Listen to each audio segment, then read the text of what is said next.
자, 독도의 소녀상, 왜 경기도가 나섰을까? 소녀상 관련된 몇 가지 소식 저희가 정리해봤으면 좋겠습니다.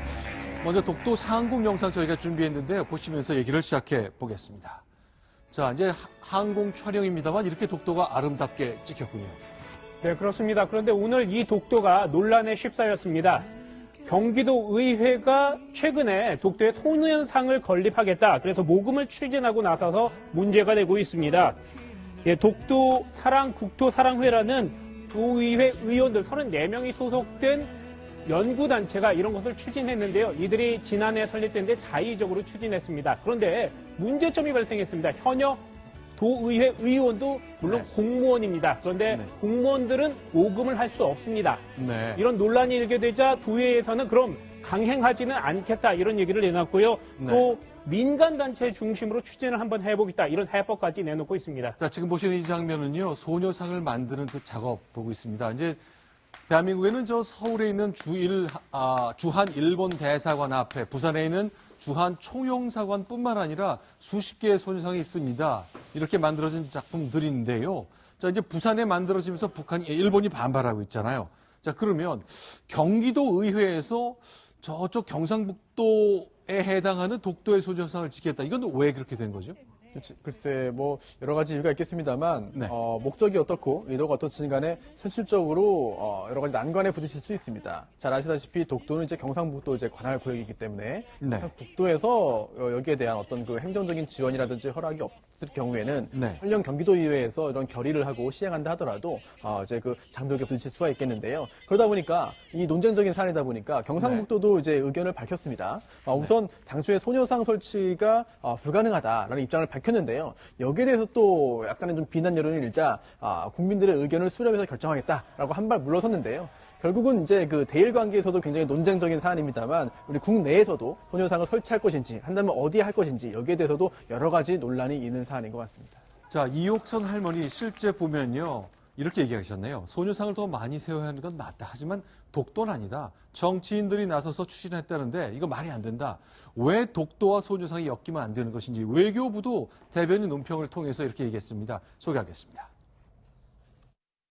소녀상 관련 사안을 성격이 전혀 다른 독도와 연계시키는 것은 바람직하지 않다고 봅니다.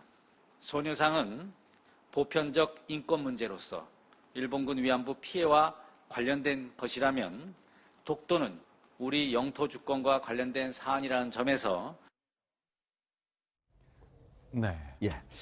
사실 이제 군 위안부 문제, 저 소녀상 문제는 사실은 이제 군 위안부 문제에서 출발한 건데 이거는 우리가 사실은 일본은 어떻게든 이 얘기가 안 나오고 그냥 조용히 넘어가고 싶어하는 문제거든요. 우리가 계속적으로 문제를 제기하는 거고 반면에 독도 문제는 우리는 그냥 어차피 우리가 실효적으로 지배를 하고 있으니까 가능한 한 문제를 제기하지 않고 어디서나 이게 이 부각이 되지 않도록 하고자 하는 게 우리의 기본 입장이란 말이에요.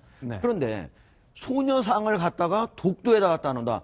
결국 그 두 가지가 서로 상충되는 입장을 갖고 있는 걸 같이 하나로 섞음으로써 두 개가 같이 아주 복합적으로 어려운 문제를 오히려 만들고 있다. 그거를 도의원들이 아무런 생각 없이 하고 있다는 건 제가 보기엔 전략적으로 현명하지 못한 처사라고 생각이 됩니다. 실제로 경기도 의회가 독도 소녀상 얘기를 꺼내자마자 모금 시작하니까 일본 외교부 장관이 나서가지고 독도는 일본 땅 이렇게 나왔거든요. 섞여버린 거죠. 그렇습니다. 그러니까 일본이 어떻게 보면 영토 문제로 위안부 문제를 좀 물타기 하려고 시도를 하고 있는데 이 경기도 의회가 독도 소녀상 건립을 추진하면서 일본의 전략이 어떻게 보면 말려든 측면이 있습니다.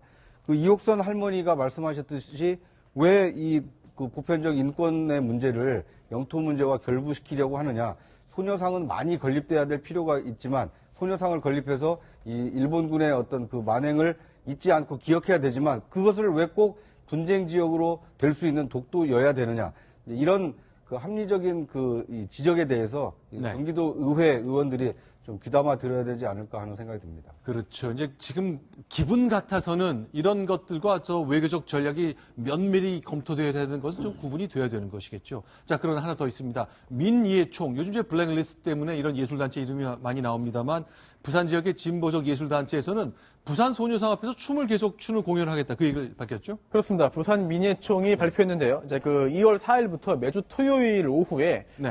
지금 화면에 나오고 있는 그런 유사한 공연들을 하겠다고 하고 있는 것인데요. 단순한 공연이 아니라 이제 예술 시위라고 이름 붙였습니다. 즉 소녀상 지킴이 예술 시위. 즉 부산에 있는 일본 청영사관 인근에 평화의 소녀상이 설치되었는데요. 네. 이 소녀상 설치 과정에서도 여러 가지 논란이 있었고 또한 네. 또 이제 갈등이 있었기 때문에 지키겠다라고 하는 취지에서 여러 가지 그런 춤을 포함한 예술로서 지키려는 그런 표현을 하겠다라고 했는데요. 특히나 부산 같은 경우에는 이제 부산국제영화제에 대한 김기춘 전 실장 등의 외압이라든지 또 네. 문학의 블랙리스트 관련된 논의가 있었기 때문에 이와 같이 결부되어 있는 그런 사안이 아닌가 싶습니다.